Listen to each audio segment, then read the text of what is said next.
Buenas noches, Buenas tardes. buenos días, ¿Qué hay en medio? Albas. buenas albas, Buenas albas. vigilias. Vigilias. Esta noche quedarán a cargo de la participación del profesor Kurok Y Lestat Max.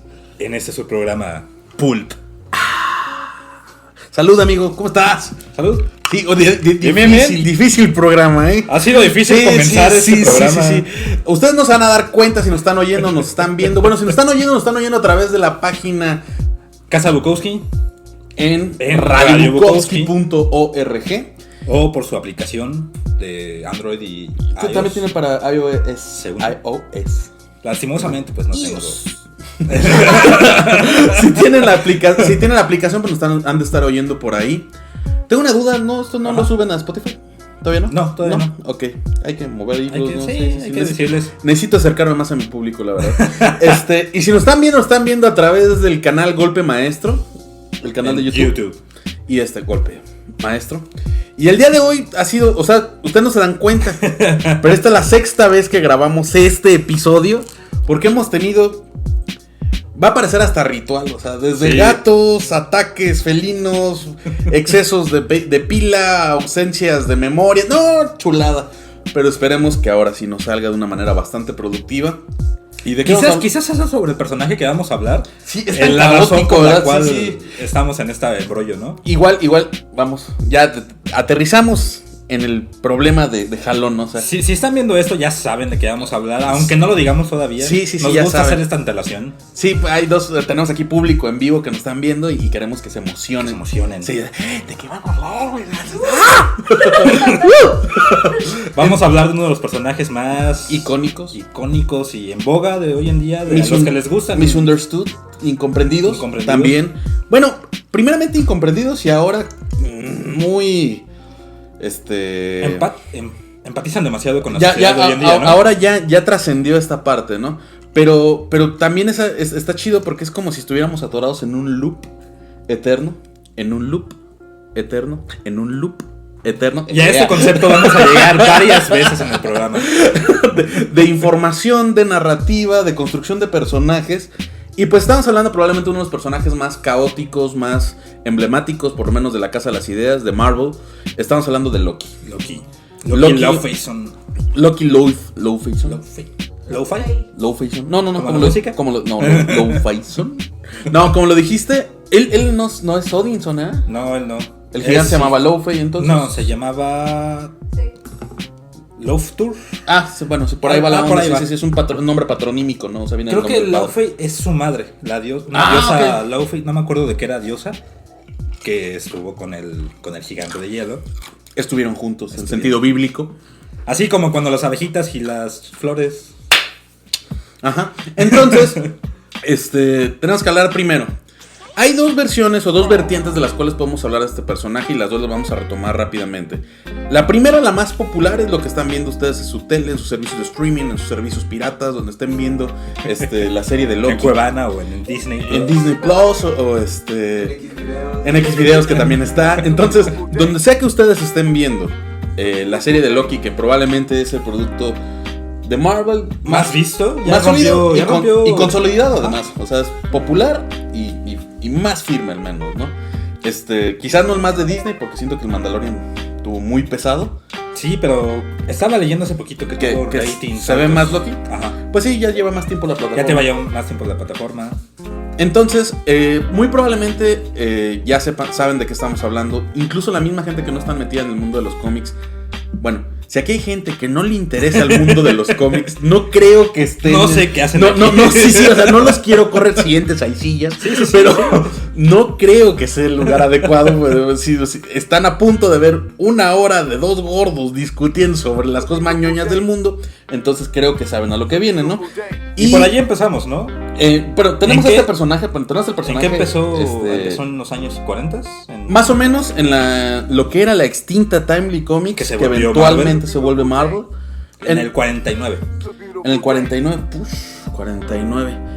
¿Es enemigo de algún personaje o aparece No, aparece series? Como villano, y aparece como un villano de quién normal. O de esos como historias de terror. Como historias de terror en Amazing Fantasy, ok. Y era muy diferente de lo que vemos hoy en día. No era verde con los cuernitos, era rojito, era como un diablo. Más tirado al lado con la demoníaco, barbita, ¿no? Y el bigotito, los pelos en punta como cuernos, pero... Hay una característica fundamental, digo, por eso estamos explicando cómo es la primera aparición y cómo cambia de la versión pues general que tenemos sobre el personaje, porque evidentemente para los que no lo sepan, Loki es un personaje basado en algo real, no en una persona real. Bueno, incluso tenemos una teoría medio rara por ahí, pero no en una persona real, sino en una mitología ya existente, preexistente. Estamos hablando de mitología nórdica. Loki es probablemente una de las figuras principales de esta mitología. 3, 4, 5, por lo menos las 5 de las personalidades más importantes de la mitología nórdica. Del panteón mitológico. Y es extraño porque al ser un personaje de cómics, el cual ya viene de otro lado, cuyos casos son contados, podemos tener a todos los dioses que aparecen en los cómics y probablemente a los monstruos que vengan. Por ejemplo, por ahí hay cómics que hablan de Frankenstein. No. Como Drácula. Sí, monstruos que vengan de otro lado, ¿no? El hombre lobo, Thanos, ándale. Frankenstein, Drácula, precisamente. Pero de ahí en fuera son personajes que ya existían y se introducen al mundo de los cómics. Loki cumple con esta característica. Yo creo que lo retoman después de Timeline, lo retoman en Marvel ya en los 60s, en el 62. Ni siquiera es el mismo personaje, ¿no? Ya cambia completamente, ¿no? O sea, pero se nota el cariño que le tienen a esa mitología porque lo toman Jack Kirby y Stan Lee, que si lo recuerdan en el programa anterior y en los otros 2 programas, son inmigrantes judíos, además. Entonces están cerca de toda esta mitología europea. Sí. Y además, Stan Lee tendía a ser un creador bastante oportunista en muy buen sentido, no lo estoy diciendo de manera negativa, donde generaba, por eso se le dice la casa de las ideas a Marvel, generaba ideas porque por los codos. Sí, o sea, una temporada donde cada 15 días salió un personaje nuevo con su villano, con sus y eran muy tridimensionales. Uniformes. Para lo que se veía antes, eran muy tridimensionales en esa época. De hecho, cabe mencionar que la manera en la que producían personajes en Marvel en esa época no es como se construye un cómic actualmente. No sé si te acuerdas del proceso. O sea, un proceso normal, se hace un guión, alguien hace unos bocetos de los dibujos, se le manda, si yo soy el escritor, le mando a Max, que es el dibujante, a ver, hazme el personaje, quiero que sea así, me lo regresa, ay, no me gustó, ahora ya que existe, hay un loop. Se la viven dando ciclos hasta que crean el personaje y luego cuentan una historia. Al momento de contar la historia, uno hace la narrativa y otra parte la va contando a través de los dibujos. Bueno, Marvel lo hacía al revés. Marvel, Kirby dibujaba y a veces Stan Lee escribía encima de los dibujos. Y en otro momento lo que hacía Stan Lee... Tenían una especie de historia, ¿no? Como que decían, sí. Más o menos va a pasar esto en términos muy sueltos. Ya Kirby dibujaba y metía la historia como tal. Y ya después Stan Lee metía algunos diálogos. Y eventualmente cambió también a que Stan Lee mencionaba como pequeños pedazos de viñeta, sí, y Kirby terminaba por construir. Entonces, era oportunista, encontró un personaje que ya tenía todo un bagaje, ya tenía toda una historia, antecedentes, que pudo contar de una manera eficiente. Entonces, esa es una de las razones más prácticas por las cuales usó personajes mitológicos. Además, tenía una fascinación con uno de los primeros héroes del Marvel de la época dorada y época plateada, que es Thor. Y entonces, pues, todo su panteón se abrió, vino, ¿no?, con él. Ahora, platícanos un poco de ahora sí. De la mitología. De la mitología nórdica, ¿no? ¿Cómo es el Loki? Vamos a hacer una radiografía del personaje, empezando por la parte mitológica, ¿no? Parte mitológica. El panteón principal de los nórdicos son los Aesir, que es Odín y su estirpe, sus hijos, su familia.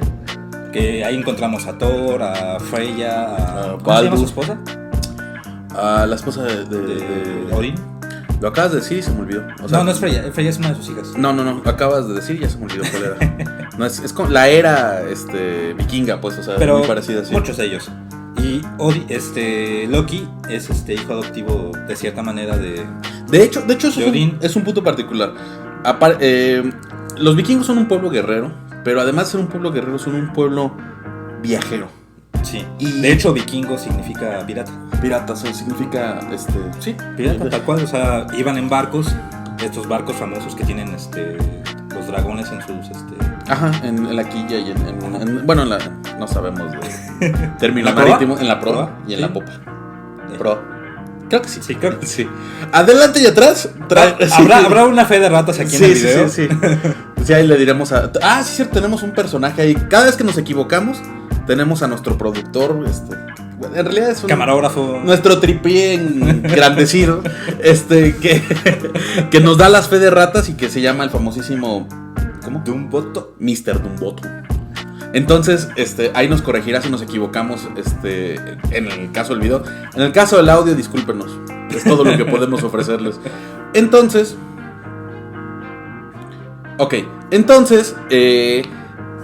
esta parte de que son adoptivos tiene mucho que ver con la manera en la que concebían la realidad. Como eran muy guerreros, muy bélicos, Odín mata a los gigantes de hielo. De hielo. Ajá. Sí, perdón. Y de uno de estos es que sale Loki. Y lo adopta. Adopta como suyo. Y como propio, Lo sube al nivel de los Aesir. Eso es lo interesante, que esa era la manera de ver el mundo, la cosmogonía vikinga, que al ser pueblos guerreros tampoco eran tan sádicos, sino absorbían mucho a los miembros de otras culturas. Como los mongoles, como de cierta manera los romanos. De cierta manera. Sí, pueblos que tan extensionistas cosas, ¿no? Tienden a adoptar mucho, ¿no? Entonces, esto lo vuelve un personaje, vamos a cerrar con eso, ¿no? Las características de personalidad de Loki son... es un poco receloso por su origen, precisamente, porque sabe que no es uno de ellos. Entra en conflicto siempre. Pero está con ellos. Odia a sus hermanos. En específico, tiene muchas aventuras con Thor y con Baldur. Pero al mismo tiempo le hacen muchas travesuras. Sí. De hecho, una de las maneras de mencionar a Loki es el dios de la travesura. Más que del caos, pero también luego se le da esta representación caótica. Y además termina siendo el generador del final. Ajá. Para los vikingos el final se llama Ragnarok. De hecho, uno de los orígenes de las cosas importantes de Loki está en su mismo nombre. Loki al final se volvió la raíz etimológica de lo que es lock, el candado en inglés. Cerradura, el candado. Y llave. Precisamente por O sea, se supone que entonces primero existió... Es base central del Ragnarok. Es el que lo origina. Sí, la llave que abre el Ragnarok, básicamente. La llave y la cerradura, ¿no? Pero entonces lo que estás diciendo es que primero existía el dios y luego después se genera el concepto lingüístico. Ajá. O sea, la palabra. La palabra. Está chido, sí, está chido. Sí, y muy contrario a lo que son los personajes de cómic, ¿no? Que tienes a Spider-Man. Sí. Es como que tiene esta raíz, que son poderes vienen de animales o cosas así. Y extrañamente, por ejemplo, la rama idiomática de los vikingos es la rama germánica indoeuropea y tiene muchos términos que son el idioma. Toda la rama germánica tiende a ser tiende a generar idiomas onomatopéyicos. Es decir, el sonido representa la idea, ¿no? Pero además la palabra luck o luck, que es suerte, tiene mucho que ver con este personaje, ¿no? Que bueno, con esa píldora de conocimiento. Sabiduría lingüística. Sí, los dejamos y vamos al siguiente bloque.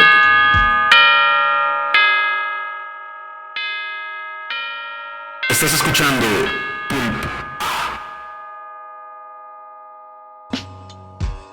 Estamos de vuelta en este programa mágico musical. Su show mágico musical. Pulp. Y bueno, ya dijimos que estamos en Casa Bukowski. Tenemos que mencionarlo todo el día. A través de Radio Bukowski. Un saludo a todos nuestros... ¿Escuchas? No, decía nuestros hosts, nuestros huéspedes. Gracias por invitarnos. Seguimos estando muy agradecidos por revivir a estos dos viejillos mañosos. Entonces, el día de hoy estamos hablando de Loki. Aterrizamos en eso. Ya hablamos que es un personaje místico, mitológico, vikingo, que viene de incluso sus términos, lo que significa el idioma, o en los idiomas en los que deriva todas estas raíces, son trascendentes, o sea, tienen un peso histórico, un significado y un significante. Oh, Dios. Entonces, ahora vamos a centrarnos en lo que nosotros, en nuestro tema, ¿no? Hablamos de este origen, ahora sí vamos a aterrizar al personaje en el sentido de los cómics. Como lo han visto, es guapísimo. Es Tom Hiddleston y es guapísimo. No,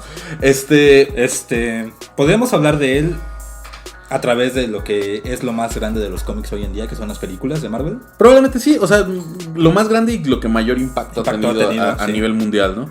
El personaje... No es al azar que sea el primer villano que aparece en los Avengers. De hecho, Loki es la razón por la cual en los cómics los Avengers se juntan. Ajá. Y la razón por la cual en las películas los Avengers se juntan igual. Entonces eso sí trataron de respetar el canon. Sí, es el primer villano importante que hay dentro de esta nueva cosmogonía que son los cómics actuales. Y también es curioso porque probablemente el universo, para los que no sepan, el universo en el que está o la parte de la literatura, de la literatura, pero de la editorial Marvel en la cual está centrado los Avengers del universo cinematográfico, es la serie de los Ultimates. Sí. Sí, en un principio son igualitos prácticamente, ¿no? Empezando por el Nick Fury de color negro, de piel negra. Es Samuel L. Jackson. Sí, o sea, en el cómic es exactamente. Hay una parte en el cómic de los Ultimates que le preguntan: si tú hicieran una película sobre ti, ¿quién serías? Dice: yo pues soy Samuel L. Jackson. Estoy igualito, dice. O sea, está inspirado en él precisamente. De hecho, los Ultimates se hacen como un primer intento de crear a los Avengers en el cine. Sí, esa era la intención. Excusa. Eso sí no sabía. ¿Quién los escribió? ¿Miller o Bendis? Miller. Creo que es Mark Miller. Y lo dibuja Ryan Hitch. Ah, ok. Que también es el dibujante más realista que hay en Marvel y en DC. En esas épocas, sí. Entonces, la historia del personaje en el universo cinematográfico, en el universo Ultimate, por ejemplo, pues es el hermano de Thor. Sabemos que tuvieron sus que veres, sus problemas y todo, pero eventualmente va evolucionando a la mente maestra que genera todo el caos para lo que se va a venir, como sale en las películas. Pero el personaje no surge de esa manera en el mundo de los cómics. Probablemente una de las historias, aquí acuérdense que en realidad no nos gusta mucho hacer todo un repaso de las historias, de cada una de las historias, sino tratamos de encontrar lugares importantes, lugares donde se empiezan a ver como que... el mensaje, ¿no? O sea, se acerca un mensaje real del personaje, ¿no? Uno de los que a mí más me suena es el de Thor y Loki, Blood Brothers, hermanos de sangre. ¿Lo dibuja Olivetti? No, lo dibuja Esad Riddick. Ah, ok. Que también es muy realista, él dibuja con acuarela. Ajá, ok, sí. Él se me hace muy, muy, muy importante. Es paréntesis aquí, porque este cuate ¿te gusta? Sí. Él no hace bocetos previos, él llega directo a lo que va a hacer. Y en acuarela. Entonces, como las enchiladas. Ahí está. Exactamente. ¿No? Las echan a comer. Entonces, ese no sabía. Sí. Es el que se parece el dibujo al de Olivetti, ¿no? Sí. Y Olivetti también hace más sucio, de cierta manera. Sí, ya lo. Más oscuro, más opaco. Por eso, ese tipo de acuarela que usa. Olivetti es más brilloso. Sí, sí. Él dibuja con color de cera, ¿no? Sí. Entonces, ¿de qué trata? Es acerca de una historia en la cual Loki gana y se vuelve el gobernante de Asgard. Tiene a Thor encerrado, encadenado, y tiene este plan de hacerlo ver, mantenerlo vivo toda la vida para que él vea cómo es que Loki por fin ganó. Y la parte interesante que tiene esto es de que todos los personajes, los que le ayudan y los que están en contra de, le dicen a Loki: es que tú nunca vas a ganar. Tú no estás hecho para ganar. Y Thor se va a liberar y te va a derrotar. Va a pasar lo que siempre pasa.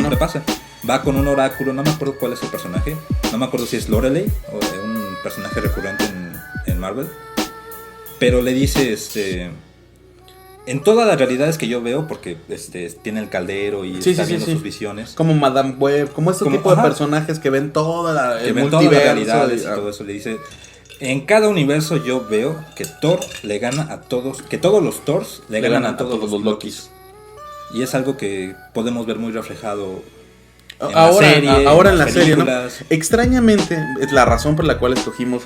Recuerden que la intención de este programa no es hablar de cómics solamente, sino vincularlo a procesos, pues tal vez hasta filosóficos, por chistoso que suene, un poco más complejos, ¿no? Loki tiende a ser recurrente en esto. Sí. Por una razón, está en la genética principal, en el génesis del personaje. Ya viene este destino cíclico, ¿no? A repetirse a sí mismo. Sí. De hecho, impuesto inclusive. Sí, y de hecho, cuando uno revisa la mitología nórdica, el ciclo del Ragnarok es un ciclo. Sí. Ellos saben qué va a pasar. Es algo muy importante. Ya lo saben, eso está bien Ellos chido. ya saben que un día se va a acabar todo, van a llegar a Ragnarok, ya saben quién va a morir, cómo. La realidad es de A a B. Ya la tienen vista, la viven con gozo. Ajá. Además, les gusta vivir las aventuras. Llegan al punto B, que es el Ragnarok, el final de todo. Y el Ragnarok es un fin cíclico. O sea, sí, porque es un fin que tiene un principio a sí mismo. Ajá, y cada vez el Ragnarok, para los que no lo sepan, pues es el fin del mundo, ¿no? Ajá. Y este fin del mundo, como decíamos en el bloque anterior, es abierto gracias a Loki. Loki tiene un encuentro con sus hermanos, entre ese encuentro se dicen cosas, se recuerdan algunas mamás, se recuerdan algunas que no son mamás, y alguien avienta una ramita de muérdago. Muérdago. Una ramita de muérdago y mata al hijo favorito de Odín, que no es Thor, es Baldur. Entonces eso genera el Ragnarok. Esta pelea hace que Loki se enoje porque lo atacan, porque mató a Baldur, el hermoso, además probablemente el simil, el Apolo, sí, griego, es el Baldur nórdico. Entonces lo mata y empieza el Ragnarok, que es, pues, llegan los demonios, prácticamente, digo, no vamos llega a una serpiente que se va a devorar al Yggdrasil, al árbol del mundo. Se libera el lobo Fenrir, que es el que va a liberar a Surtur. Al final va a llegar Surtur y lo va a quemar todo. De eso se trata. ¿Cómo sale en Thor Ragnarok? Precisamente, ¿sí? en la película Thor Ragnarok. Que al final, el destino del pueblo vikingo, bueno, del Valhalla, el destino de los dioses vikingos, es dejar de existir. Eso está bastante chido, bastante. A mí me hace muy chido. El personaje en sí, entonces, ya sabe. Siempre está luchando contra su destino. Y lo conoce. Extrañamente. Y es un destino muy interesante el que tiene en Tierra X, ¿no? Precisamente, es el cómic del que quiero hablar. Probablemente a manera personal y analizándolo con Max y con otras lecturas. Otros niños de los cómics. Es una de las historias fundamentales de todo Marvel y de Loki en particular. Tierra X, no voy a ahondar mucho en eso, luego le dedicaremos su propio programa. Se trata de qué pasaría en el mundo donde todos son supers, donde todos tienen poderes. Un mundo un poco distópico, ya es en el futuro, donde todas las personas, todas adquirieron poderes. En un principio creen que son mutantes, luego resulta ser que son otra cosa. Digo, no vamos a revelar eso, aunque tampoco es spoilers, es que ya hace 25 años, 25 años. No, y aparte es importante para lo que vas a contar, ¿no? Y la onda está en que la parte principal, cuando hay un personaje principal que está revisando la historia y que es X-52, que era el Robotman original, que ahora se le dicen X-52, que es un robot precisamente, y lo traen como cronista nada más. O sea, está revisando la historia de qué fue lo que pasó, que todos se volvieron así, y encuentra un Thor vuelto mujer. Estamos hablando hace 20 años más o menos, antes de que saliera toda esta saga de Thor, donde se vuelve mujer, ¿no? Y es igual, bueno, esta historia ese sí es Thor. Thor nuevo es Jane Foster. Sí, pero me refiero, es igual en cómo se convirtió, es un engaño de Loki. Sí. Extrañamente las dos tienen esa similitud. Tierra X no ocurre en el universo What If, que es el universo alterno, sino es una historia aparte nada más. No te explican si es el destino que va a tener el universo. Esas historias muy padres donde como que la editorial se dio cuenta de que estaba muy sólida. Que pueden tomarse la libertad, ¿no? De echar a los personajes a andar. Hagan lo que quieran y no vamos a decir que no es cierto, pero tampoco vamos a decir que ese es el futuro, ¿no? O sea, y lo mantienen así. Entonces en Tierra X lo que hace precisamente el personaje de Loki es que en un principio engaña a Thor para ser mujer. Pero la historia te va mostrando de que hay diferentes niveles de poderes. Y sin meterme en muchas broncas, lo que trato de explicar es que Loki se da cuenta de que él no es dueño de su destino. Él no es Loki. Él no es Loki, él es lo que le dijeron que tenía que ser. Lo explico muy sencillo. Resulta ser que él es una raza de extraterrestres. Todos los asgardianos. Los asgardianos son una raza de extraterrestres que llegaron a la Tierra, que tenían un poder. Todos ellos tenían el poder de ser de ser omnipotentes. Ellos fueron enviados por los celestiales para proteger el planeta. Los celestiales son unas cosas que algún día llegarán a verlos en la pantalla grande. Sí, también están a punto de salir, pero son un tipo pues de divinidades dentro del universo Marvel. Y mandaron a esta raza que no tiene forma, no tiene cara, no tiene estructura. Son como luz, ¿no? Son como lo que quieran ser. Sí, o sea, no tienen no hay manera de explicarlos. Pero cuando los ve a alguien, lo que pasa en esto, los encuentra un precisamente vikingo. Los encuentra un vikingo, le dice, es que es que estos son los dioses. Y en cuanto piensa que son los dioses, adquieren la figura de los dioses. Y Loki se da cuenta de este dato tan extraño, de que alguien le dijo que él tenía que ser Loki. Y es un giro de tuerca impresionante, porque él se vuelve un hombre muy listo, siempre lo fue, y dice, a ver. Entonces resulta ser que yo no soy malo porque yo quiera, sino porque me lo dijeron. Sino porque me dijeron que fuera malo. Aquí está otra vez esta referencia a lo que está pasando en la serie, o a lo que pasa en la serie, ¿no? Que se da cuenta que, a ver, espérate. Sí, el Loki Barbie, ¿no? O sea, tú puedes ser lo que tú quieras ser, ¿no?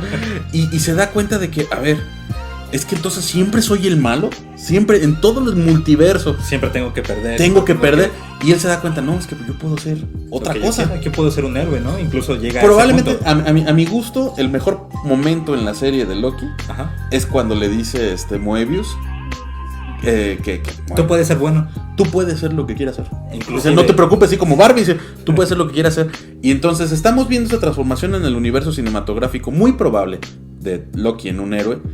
Yo creo que es un camino que se está ganando con mucho sufrir, como para que en la próxima temporada o unos cuantos años más adelante nos echen para atrás. Entonces es muy poco probable que le den una vuelta para atrás otra vez, ¿no? Sí, no creo.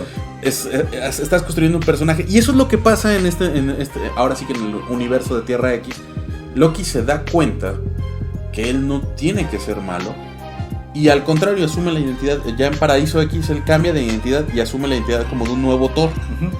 Y se vuelve bueno genuinamente, ¿eh? No hay un engaño, no hay una trampa. Y a mí me gusta mucho cómo lo representan Tierra X y en Universo X. Cuando es mitad de mitad. Empieza, primero dice, a ver, espérate, ni siquiera tengo que ser algo. Y tiene todos los géneros. O sea, se ve mitad hombre, mitad mujer, pero no tiene ni siquiera definición de rasgos. No tiene los cuernos, no tiene nada, es una cara vacía, ¿no? Prácticamente. Y está construyendo, o sea, se ve todo el proceso del personaje, cómo está construyéndose a sí mismo. Y deliberadamente dice, no, voy a ser bueno. Y él en Universo X, que es la segunda parte de Tierra X, termina siendo el punto de desequilibrio para generar el Paraíso X, no Paradise X. Entonces, a mi parecer, estas son dos, por lo menos, historias fundamentales. Donde la que tú cuentas. Y tiene muchas, o sea. Hay muchas. Infinidad. Incluso hace poco que volvieron a hace Jane poquito Foster. Murió y se hizo niño, como también sale en la serie. Y se volvió mujer también. Se volvió mujer. O sea, ha tenido muchas transformaciones, pero eso está siempre dentro del ciclo de los Lokis eternos, ¿no? El engaño, la vuelta de tuerca siempre. Y precisamente lo interesante son estos dos puntos, el que mencionas tú y el que yo cuento, ¿no? Los dos momentos donde Loki se da cuenta que siempre va a perder de su destino obligado, ¿no? De que pues, si sigue haciendo lo que tiene que hacer, le va a pasar lo que le tiene que pasar. Y entonces la liberación. La liberación de esto. Con esto, cerramos este bloque y vamos a la siguiente sección, que ya se va a poner bueno esto, ¿eh? Mea culpa, mea culpa, mea culpa, mea culpa, mea culpa.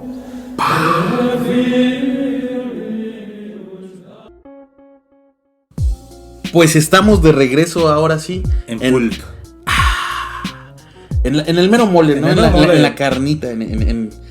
Ahora sí vamos a tocar el tema que es el casi título. Sí. Pseudotítulo, que es víctima de tu propia narrativa. Hay un concepto que sinceramente sí tiene autores, pero no sé, desconozco quién es el autor de esta teoría de que si somos víctimas o no de nuestras propias narrativas, ¿no? Me acuerdo que la primera vez que lo escuché fue de el escritor mexicano, ¿cómo se llama? Que tú me pasaste, de cómics. Clement.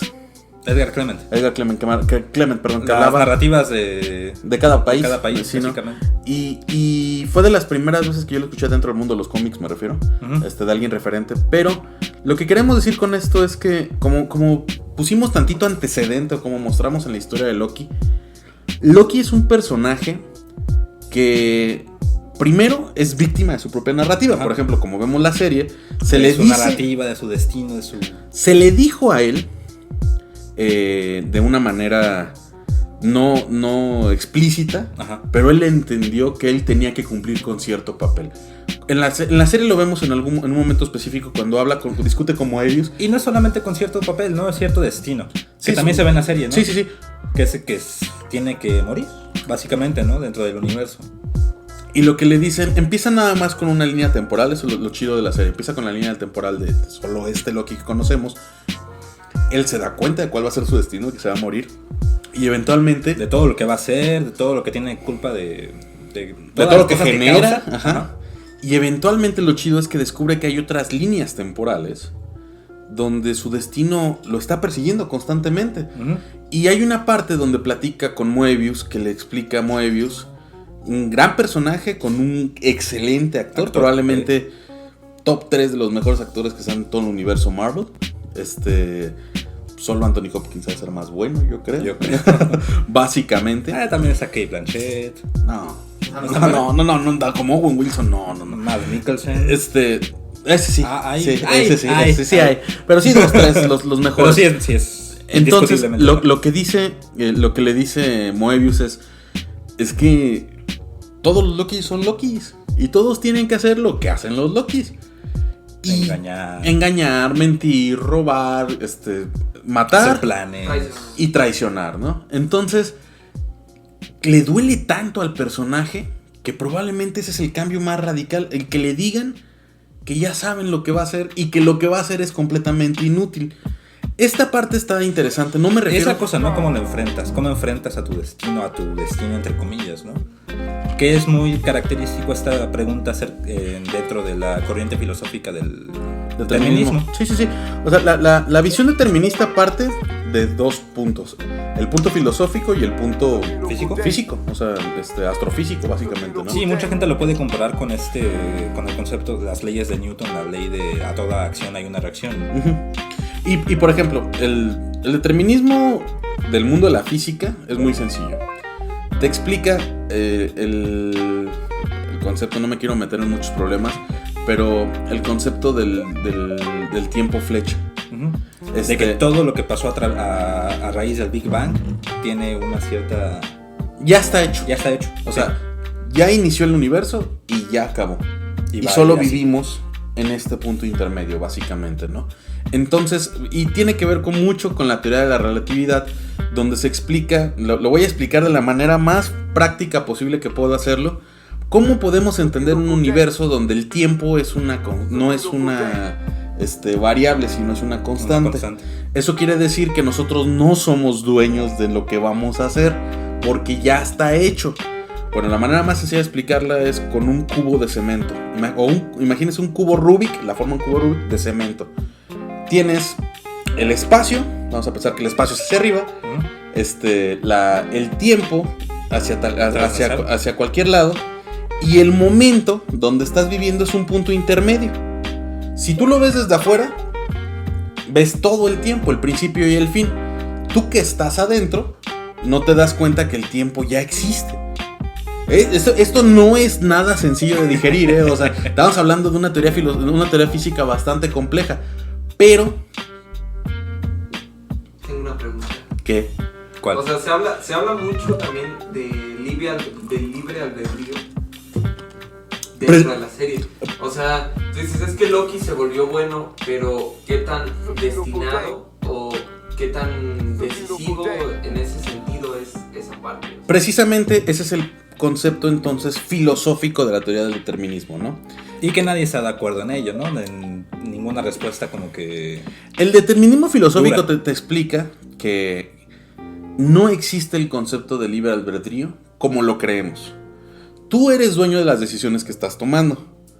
No es que alguien te haya impuesto estas decisiones, pero de todos modos ya fueron tomadas. O sea, en otro tiempo ya existen. Tú estás decidiendo qué es lo que estás haciendo, pero no importa porque ya se decidió. Como el tiempo, como una constante, como una constante ya firmada. Ahora, ¿cómo lo maneja la serie? Bueno, la serie es un poco más optimista. La serie maneja que sí existe la posibilidad. El determinismo no tiene que estar netamente peleada con el libre albedrío. Uh-huh. Hay corrientes dentro del mismo determinismo que ya se vuelven el fatalismo. De hecho hay dos visiones del determinismo, el determinismo duro y el flexible. El casual. El casual. Entonces, o flexible también se le dice. Que pues no eres... pues sí tienes cierta libertad de decidir cosas, ¿no? Pero el problema no es ese, es un problema filosófico complejo, porque pues solo se establece, o sea, pero no, que no necesariamente tiene respuesta. Así es, y así está. Y no hay problema con ello, pues hay que vivir. De todos modos, tú no estás consciente de esta situación. Ajá. No sabes cómo van a acabar las cosas. De todas maneras, no, aún tú no si lo ya sabes. Estuvieran determinadas, tú no lo sabes. Entonces, y no lo vas a saber nunca, entonces tampoco tiene sentido. Tienes que decidir de todas maneras, ¿no? Exactamente, ¿no? Eso está muy chido, ¿no? Entonces, lo extraño está en que, y no es el punto en el que nos queríamos clavar el concepto de determinismo, sino cómo todos somos víctimas de una narrativa. Utilizamos a Loki como pretexto para explicar esto. Loki es un personaje. Es un problema que viven casi todos, ¿no? Que vivimos casi todos como humanos. Probablemente todas las personas somos víctimas de nuestra propia narrativa. Tenemos la que nosotros nos decimos, la que nos dice nuestra familia, sí, o sea, nuestro país incluso. Por ejemplo, ándale, vamos a poner una situación particular, ¿no? Y compararla. A Loki se le dijo que él era un dios, pero al mismo tiempo se le dijo que era un dios, pero no igual a los demás. Entonces que tenía que ser diferente. Eventualmente todo esto que se le dice que tiene que hacer o que no tiene que hacer es como darle una baraja con 52 cartas. Haz lo que quieras con cualquiera de esas 52 cartas. Puede ser tan bueno como quieras, como dicen las 52 cartas, pero tan malo como quieras, como dicen las 52 cartas. Pero no más allá de esas 52 cartas, porque no le dieron más posibilidades. Es decir, Loki no iba a ser un simple humano porque nunca existió la posibilidad de que le dijeran que era un simple humano, y él no se contó esa historia a sí mismo. Vamos a aterrizarlo entonces una persona. Cuando alguien te dice ahora sí el teorema de Barbie, ¿no? Tú puedes ser lo que quieras hacer. No es cierto. La gente no puede ser lo que quiera hacer. Uno de mis más grandes deseos es haber sido astronauta antes de los 35. Pues ya no lo fui, ¿no? O sea, antes de los 40 tampoco. Pero, y no es una cuestión de que yo me puedo... Contradice mucho la visión, ¿cómo se explica? La visión meritocrática, que dice que si te esfuerzas, tú vas lo suficiente, te matas, te dedicas, tú puedes ser lo que quieras ser. Hay un límite en esto, eso es lo que explica el ser víctima en una narrativa, ¿no? Se te impuso a ti ciertas reglas, ciertos caminos. Parámetros es la palabra ideal, sí. Parámetros de los cuales es muy difícil salirse. Más, quizás le agregas un espacio más a lo que te cuentas a ti mismo. Entonces, un ejemplo muy sencillo, ahora sí en el mundo real, es que yo soy así de enojón, yo soy así de molesto y yo no puedo cambiar. Todo el tiempo te dices a ti mismo que eres así, pues no entonces vas a poder cambiar. Actúas en consecuencia de ello, ¿no? Pero nosotros estamos determinados por nuestras condiciones, o sea... Y aquí es donde podemos volver al personaje, ¿no? Él decide en un cierto punto dejar de ser ese malo, ese personaje que engaña a sus amigos, que traiciona a su familia y se preocupa por su amigo Moebius, por esta por chica, la chava que le gusta, Sylvie, y a través y por lo que va a pasar, ¿no? Sí. Y sin salirse de... Acuérdense que a este punto nos gusta llegar nosotros a esta situación en el podcast, ¿no? Es un debate abierto, no tenemos conclusiones finalizadas, ¿no? Loki es víctima de su propia narrativa al final de la serie, por ejemplo, o si está construyendo una nueva versión de sí mismo. Yo creo que sí. Yo creo que no. O sea, ¿por qué? Porque, por ejemplo, a Loki se le dice que él solo se preocupa por sí mismo, y enamorándose de Sylvie, solo se está preocupando por sí mismo, ¿no? Está haciendo, la proyectó en una versión de sí mismo externa, pero sigue siendo Loki preocupándose por Loki. Yo creo que no, de cierta manera, porque también está preocupado por todo lo que va a pasar con todos los eventos que suceden en la serie. No, claro. No sé qué tantos spoilers podemos decir. No, todos ya los dijimos. O sea, claro que la serie está manejada en este lado como optimista, ¿no? Y un poquito romántico. Sí. Que el amor lo puede todo. O sea, que por el amor cambió el universo, por el amor se generaron nuevas vertientes. Pero yo me refiero a la visión meta. Yo, profesor Kurok, tú, Max, que estás viendo la serie, el personaje hace lo que sabes que va a hacer el personaje. Y él está siendo víctima de su propia narrativa. O sea, pero es una narrativa nueva. Al menos esta vez. Toda la narrativa, pero por ejemplo, a sí mismo. Todas las narrativas son nuevas hasta que la ves. Ya cuando la vuelves a ver, ya no es una narrativa nueva. El personaje está siendo víctima de su propia narrativa. No se le genera, insisto, no hay solución. No. Primero, sí, no es una cuestión de creencia del determinismo de la narrativa. Yo creo que no. No es una cuestión de creer, no. O sea, lo aceptas, lo entiendes. Es un proceso filosófico llegar al punto de, oye, si es cierto, pues muy probablemente todos somos víctimas de nuestra narrativa. Es un hecho. Pero es como darte cuenta de que puedes caminar, ¿no? O sea, o no sé, la conciencia que respiras. Pues aunque no estés consciente que estás respirando, pues a ver, no respires. O sea, es muy complicado, ¿no? Entonces, el personaje cumple con lo que se espera del personaje. Es predecible incluso, ¿no? Lo extraño, lo interesante, la razón por la cual hablamos de eso en este podcast es que este personaje es perfecto para ello. Sí. No ha habido un personaje en la historia de los cómics muy probablemente que se haya jugado tanto con su narrativa y su conciencia de la narrativa. E incluso no es, o sea, es evidente que ni Stan Lee, ni Kirby, ni Lieber pensaron que iba a llegar a eso. Dijeron, vamos a agarrar a este personaje que se autocuestiona, ¿no? O sea, que genera estas dudas, porque la mitología también lo hace más o menos. No, es coincidente. Y en la mitología lo hizo, y ellos lo hicieron, y lo seguimos haciendo. Y la razón por la cual es tan popular es porque lo sigue haciendo. Y eso es sumamente interesante, ¿no? O sea, cómo este personaje, por eso, yo creo, ahí no es conclusión, pero por eso yo creo que que tiene tanto éxito el personaje en sí. Porque nos refleja una parte de nosotros mismos. Sí. Como todo es proyectivo, y como todo es proyectivo, ¿no? Sí, todos los humanos siempre vamos a luchar en contra de lo que nos dicen que no podemos hacer, ¿no? Exactamente. Es un necio, ¿no? O sea, no agraviando al presente, ¿no? O sea, es un cuate sí, que le dicen, es que tú no... Y la razón por la cual Loki cambia en la serie, cambia en Tierra X o cambia en los cómics, es la misma razón por la cual Loki en la historia de los cómics o en la historia de la película fue malvado, porque le dijeron, tú no puedes ser.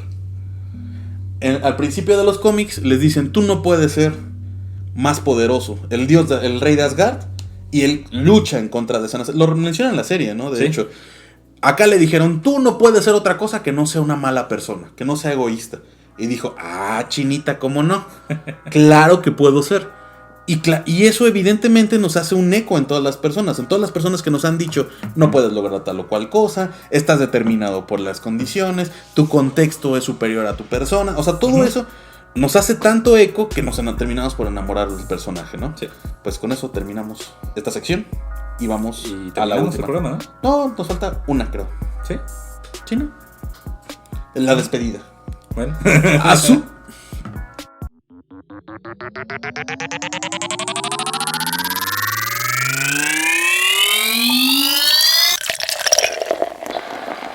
Pulp. Continuamos. Pues volvimos. Sí, volvimos. Sí. No lo creí. Pensé que mi destino iba para otro lado. Fíjate, no eres dueña de tu destino. Sí. Y estamos en un loop infinito. Bienvenidos a su programa favorito, Pulp.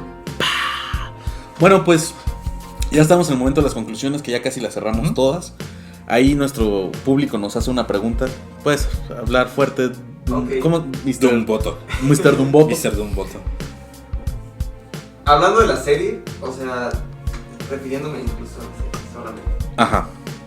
¿Qué tan variable es esta variante, no? O sea, ¿a qué voy? Por ejemplo, llega a la TVA, que se supone que ya ahí debería tener un libre albedrío. Ya está fuera de su línea, ¿no? Ajá. Y aún así llegamos al final de la serie, spoiler. Y aún así no lo tiene. O sea, vuelve a estar atado. Immortus le muestra incluso el que podría ser el guión de la misma serie, ¿no? O sea, sí. Hay, especialmente, primero, dos puntos ahí importantes. Hay algo extremadamente meta en la serie que a mí se me hace muy divertido, que la mayoría de la gente ni siquiera está mencionando, pero ya lo dijo Mr. Dumboto. Es una serie meta. Es una serie diseñada para hablar de la serie. O sea, hay mucho de ello. Y la serie en sí misma habla de la serie. Al momento de mostrarles un guión, está diciendo, lo único que faltó, que no lo va a hacer, me refiero, pero lo único que faltó es que le dijeran, y ustedes están actuando una serie. O sea, lo único que les faltó que les dijera, ustedes no tienen libertad, ya sé lo que van a decir, y además, esta es una cámara. Sí, o sea, claro. Que fue lo que pasa en WandaVision. En WandaVision pasa algo similar. De repente rompe la cuarta pared y muestra las cámaras. De una manera media extraña. Sí, lo dice. Lo dice de una manera un poquito rara, pero sí lo hace, ¿no? Entonces, ahora, la pregunta es, al final de cuentas, ¿qué tan libre es Loki en este nuevo ciclo, no? O sea, pues nada. Así como lo plantea la serie, supongo que nada, ¿no? O sea... Pues no lo sé, porque yo veo también decisión de él, ¿no? Hay una cierta decisión de él por quedarse ahí. Yo lo veo como decisión de Kevin Feige. Sí, suena... Te da... Fíjate que me parece una conclusión extremadamente interesante por esto. ¿Por qué? Te da espacio a que Tom Hiddleston se dé cuenta, o sea, bien podrían hacerlo, que Loki es un actor. O sea, que Loki es un personaje en una serie de televisión. No, o sea, que lleguemos a eso. Sí pasa. Acuérdate que, por ejemplo, en el cómic de Spider-Verse, ¿sí? Hay uno que sabe que él es actor. Un actor que hace y Spider-Man solo sale en los cómics. Hay un momento donde, o sea, no va a ser la historia, la narrativa principal. Grandes referencias como Buffy lo hace alguna vez, o sea, buenas historias bien escritas en algún momento llegan al punto de cuestionarse si siguen siendo válidas como historias. Eso está súper pesado, o sea, y en esta serie te lo muestra de una u otra manera, como dice el Mr. Dumboto, muy probablemente todo está orientado a lo que dice el creador de, o sea, no muy probablemente, es un hecho, a lo que dice todo el jefe, el jefe creativo, de Marvel, pero el personaje como terminó, incluso yo creo que esa es mi molestia de la serie, Ajá, ¿cuál? Que no me dieron un final. No lo tiene. No generaron un final, pero no por el sentido de que la serie de por sí es cíclica, ¿no? O sea, regresa al principio recién llegando a la TVA y otra vez nadie sabe quién es. Ese es el final más pitero que pueda haber, o sea, más chafa que pueda haber en el mundo. Porque puedes... No. Porque puedes contar cualquier historia a partir de ello otra vez. Claro, yo siento que no la van a regar, ¿no? Pero mi molestia más bien está en que eso no tendría que haber sido el final de una serie, sino podrían aventarme otros 6 capítulos y terminar bien una temporada, me refiero. Pero se supone que es como el ciclo de que va a iniciar esta etapa del multiverso. O sea, creo que eso ya son teorías. Vaya a caer, ¿no? Sí, el problema es ese, o sea, que ya me lo dijeron una vez y ya me lo dijeron otra vez y no sigue estando padre. O sea, lo veo más bien con esta situación que me sentí atacado como consumidor de, pues no importa lo que yo te ponga en la tele, eventualmente lo vas a ver. Sí, es un capitalismo bastante extremo y bastante determinista, ¿no? O sea, ¿sí? Nos meten en este ciclo. Eso es lo que está chido. A mí se hace muy chido. Regreso como conclusión final, por lo menos la mía, que Loki extrañamente termina siendo el personaje que mejor refleja esta situación. No es un personaje que se repite a sí mismo. Es un personaje que siempre está tratando de escapar de su destino. Y extrañamente pues, no puede, porque nadie puede, ¿no? O sea, el personaje en sí, y la mejor manera de explicarlo, en el mundo de los cómics, ya dejando por ejemplo la mitología, pero en el mundo de los cómics, llegan momentos como el truco del conejo, ¿no? O sea, nadie sabe cómo es el truco del conejo del mago, hasta solo el conejo, ¿no? O sea, solo hasta que lo ve.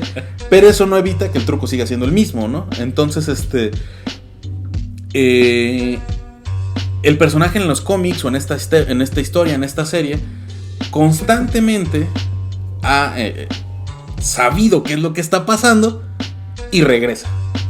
Y entonces es muy probable, a mí no me gusta nada esta onda especulativa de qué va a pasar en la siguiente temporada, cosas así, ¿no? No me gustan las... ¿No te gusta sufrir por lo que va a pasar? Y las conspiraciones, pues así, de que es que esto es los pronósticos. No, realmente me parece X. Las teorías, me dice que... Exactamente, pero lo que me parece interesante es que el personaje regresó al punto de partida y puede pasar que se vuelve un villano otra vez, ¿no? O sea... No creo que vayamos para allá. Yo tampoco, no me gustaría, no se me haría lo peor que podrían hacer con el personaje. Creo que el personaje, y yo con lo que me quedo de la serie, de ese personaje, de esa plática, es que Loki es un personaje en constante cambio. Y eso sí me gusta bastante, ¿no? Como el Jimmy. Que eventualmente siempre va a encontrar una manera de voltear la tortilla. va a querer voltear la tortilla, la va a voltear y se da cuenta de que está volteando un plano, ¿no? O sea, que es igual de los dos lados. Sí. O sea, sí. Y está interesante, cualquier personaje que uno cree. Y los dos somos eso mismo, ¿no? Los dos somos pesimistas, deterministas. O sea, creemos en las dos cosas. Somos pesimistas y creemos en el determinismo. No como, insisto, no como un dogma, sino... pero también somos medio existencialistas. Pero también hay cierto existencialismo en eso, ¿no? No por ello voy a dejar de hacerlo, Ajá, ¿no? O sea, no porque ya sepa todos los destinos posibles del universo siendo Loki, voy a dejar de hacer lo que quiero hacer. Eso es una muy buena. Entonces sí, somos como Barbie, amigo. Sí. Si tú puedes hacer lo que quieras hacer. Sí. Bien ahí. Salud. Salud. Buenas noches. Buenas noches. Esto fue... Bueno, pues con esta conclusión tan positiva. Otra, qué bueno que siempre estamos dando mensajes. Imagínate, todo deprimido escuchas. Chale, yo estaba bien contento. Por eso la gente no se acerca a los libros. Sí, y la gente diciendo, yo estaba bien contento porque Loki tenía novia, pero ya me di cuenta que todo es más de lo mismo. O sea, ya bien deprimidos. No, ya por lo menos les dimos una perla de optimismo. Digo que incluso Loki es su misma, ¿no? Sí, está bien chido, así es el sueño de todo otaku, andar con uno mismo sin nadie te ve feo, ¿no? O sea, Loki y su amiga, su novia no se llama, ¿cómo se llama? Sylvie, sí. Se silbe solo. Entonces, estamos, esto fue Pulpa. Nos escucharon a través de radiobukovsky.org y nos vieron en YouTube a través de Golpe Maestro. Yo fui y seré el profesor Kurok. Y yo soy, no sé si seré siempre, Lestat Max. Por favor, no. Bueno, pues esto fue todo y nos vemos hasta la próxima.